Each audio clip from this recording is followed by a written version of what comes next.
All right, what's up, guys? My name is Guy. I'm a photographer. I do mainly digital photography, but at about March or April of this year, I picked myself up a Canon AE1 sitting right there.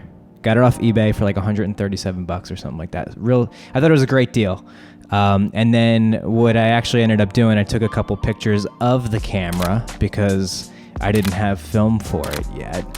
And I posted it on my Instagram. And then one of my really good friends, dads, who's on Insta, saw the picture and he's like, hey, why didn't you tell me you wanted that? I have one and I'll send it. So now I have two. But what I wanted to do is kind of learn a little bit more about film photography and kind of really making every shot count, because when you have a film camera, you're paying for film. It's not like you can just fire off a shot, check the exposure, and then boom. I did a bunch of research and I decided that I wanted to get Kodak Portra 400. I shot the whole roll of film in Los Angeles, and I found a presumably really great development shop over on the east side called J&F Photo. All right, so here we are, Koreatown, east side. I don't even really know what it is, but I did a bunch of research and found this film developing place. They were the best, basically the best reviews. And I'm gonna get my first roll of film developed, and then after that, we'll head back to the apartment and check them out.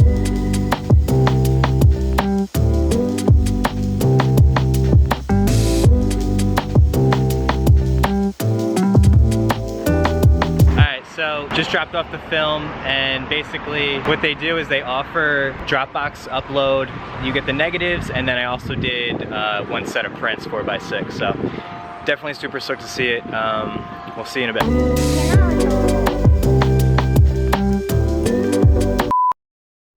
I got the film developed in the middle of May, and now it is July.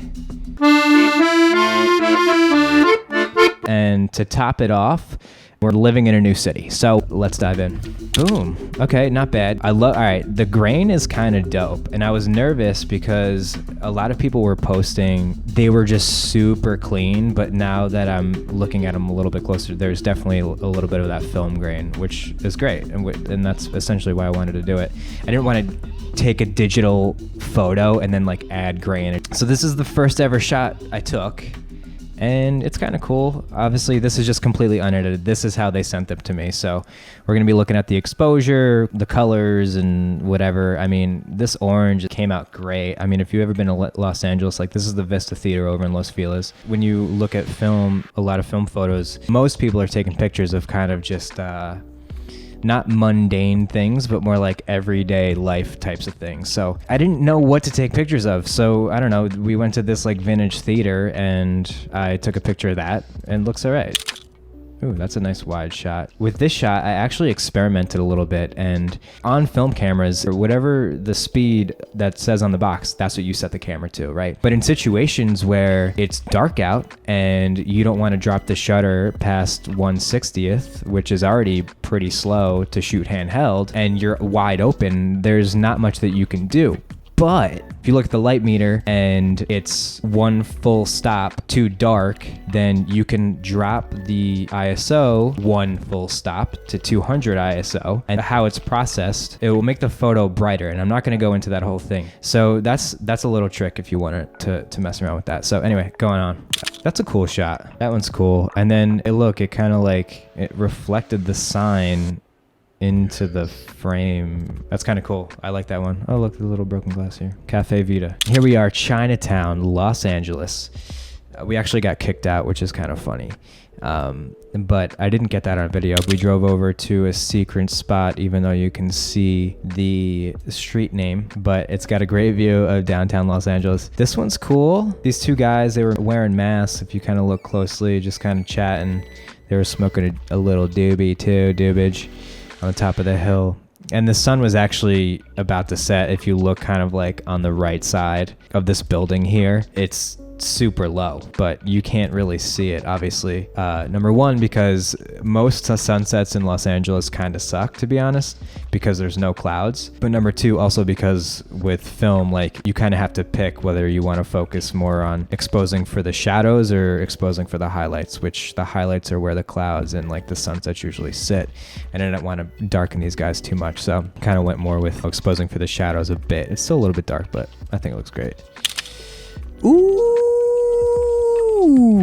this is sick.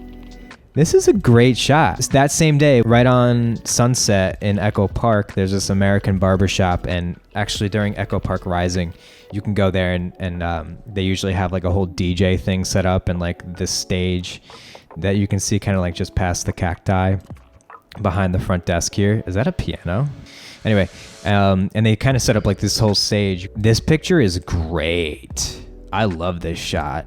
I don't even know if I would edit it. I mean, some people edit their film photos. I don't know if I'm going to. I'm probably going to. And yeah, okay, so this is during the global pandemic. And yeah, I guess we will be back, Echo Park. We heart you. Kind of stupid composition. This is like stuff that like when you have a digital camera, you can just be like, oh, nope, that shot's dumb. And then not do anything with it. Damn, like this is good quality though. This camera takes great pictures. Oh, okay, so this shot is special because when my friend Andy came to LA back in 2017, we went on like a little photo tour. He was shooting film, I was shooting digital, and I remember he got this shot and he posted it, and I'll put it up. And it was like so badass. I think he was shooting on Ektar 100 or 200 or something, which is great for like daytime stuff. Anyway, I wanted to get this shot and like just do a side by side. So his was broad midday, and then this was golden hour, and I'm shooting it at 400. Oh, okay. There's like this little record sign on Fairfax. Yeah, that's kind of cool. The angle's a little weird, but it's cool. You could probably like warm it up and sharpen it a little bit, and that'd be good. And also, I wish the lights worked, but they didn't work. These like old school signs, like they're still all over Fairfax. Ooh, this one looks good. This one came out great. This is exposed. I was worried about how this was going to expose because capturing lights in photos usually is so hard, but this actually looks pretty great. I like this photo. Goo. This is again just another sign of Fairfax, but my band back in LA, we had a song that referenced this word. Goo! You should listen to that band if you want. So I wanted to take a picture of it. So this has some sentimental value too, but it looks good. Ooh, this kind of looks hot. So the Fairfax sign is not black in real life, it's blue. That's a cool shot. I don't usually take pictures like this on digital. I prefer lifestyle portrait kind of stuff. Film, you know, you kind of just, I was messing around. This one looks good. I actually really like this one. Tarnished ass sign with stickers and shit. And then here's me in my photographer outfit. Ooh, I like this photo though. Photojournalist on this, what is this place called again? John and Vinny's Pizza. We had just bought mad weed. I don't even smoke, to be honest. I just do CBD. It helps me. But we just went and bought like mad marijuana before we left because it's not legal here in Austin. So yeah, I mean, capturing what it was like during the middle of a pandemic in Los Angeles, like Fairfax. This was, I don't remember what day of the week it was, but like there's no cars on the road. If you've ever been to Los Angeles, there's always cars on the road. There's traffic on Sunday nights at 9 p.m. Who knows? And that's it. Not bad. Not bad for my first roll. All right, so thank you for watching. If you have any questions or if you want to see more of my film photography or just photography in general, leave something down in the comments. You can subscribe. I hope you liked a little bit of the story, the journey of my film photography experience. And again, yeah, thank you for watching. Peace.